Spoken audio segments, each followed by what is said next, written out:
সকালবেলা উঠে বরমশাই আর আমার জামাইবাবু চলে গিয়েছিল বাজারে। বললাম যে তোমরা বাজারে যাও, বাজারটা করে আনো।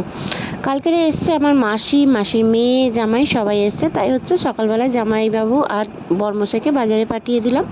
তা এত দেরি করছিল, ভাবলাম যে হয়তো বরমশাই মনে হচ্ছে বাজারটাকে ধরে নিয়ে চলে আসবে। তো সত্যি অনেকটাই বাজার করে এনেছে। আর এই যে পাতাটুকু দেখলে, ধনে পাতাটুকু, এটুখানির দাম হচ্ছে 10 টাকা।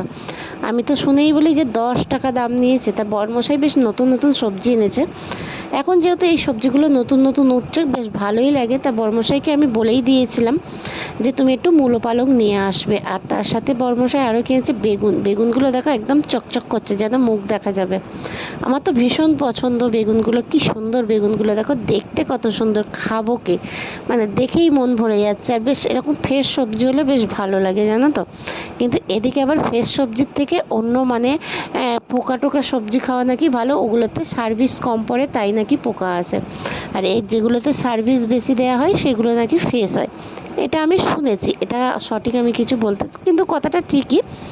আর এই যে বরমশাই বাজার করে এনেছে, আমাদেরও তো ঘরের বাজার লাগবে, তাই না? তার জন্য হচ্ছে বরমশাই একেবারে বেশি করে, আজকে যেহেতু রবিবার, একটু বাজার করে নিয়েই চলে এসছে। আর অনেকটা পেঁয়াজ বাড়ন্ত হয়ে গিয়েছিল, রসুন বাড়ন্ত হয়ে গিয়েছিল, সবজি সপ্তাহ সবজিও শেষ হয়ে গিয়েছিল।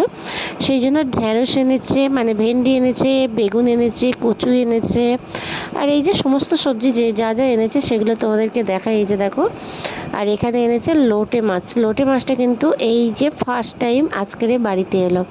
যেহেতু আমার বাবু হওয়ার পর থেকে আমি মানে নেহেরে মানে নোনা মাছ খাবো না, সেই জন্য হচ্ছে আমাদের জ্যান্ত মাছটা বেশি হয়। আর নোনা মাছ যদিও মাঝে সাঝে হয়, বরমশাই খেতে পছন্দ করে, সেটা হচ্ছে বরমশাইয়ের জন্য হয়। আর এই যে মাংস এনেছে, কতটা মাংস এনেছে। কিন্তু আমাদের সত্যি কথা বলতে কি বলতো, মাংস কেউ খুব একটা পছন্দ করে না, কিন্তু মাসিরা এসছে, মাংস না করলে হয় বলো। আর এই যে আমি যেন বাজার নিয়ে বসে পড়েছি। দেখো বরমশাই বলছে তুমি কি বাজারগুলো তুলবে না, বাজার নিয়ে বসে পড়েছো। আর রান্না তো যেহেতু করতে হবে, কিছু করার নেই, কিন্তু একেবারে বাজারগুলো বের করেছে, যা যা লাগবে সেগুলো নিয়ে নেওয়া হবে। আর এদিকে হচ্ছে বাদবাকিগুলো সব ফ্রিজে তুলে রাখা হবে। এই যে দেখো লোটে মাছগুলো বেশ মোটা মোটা লোটে মাছ আছে, জানো তো। তা আজকের আর শরীরটাও খুব একটা আমার ভালো নেই, ঠান্ডা লেগে গিয়েছে।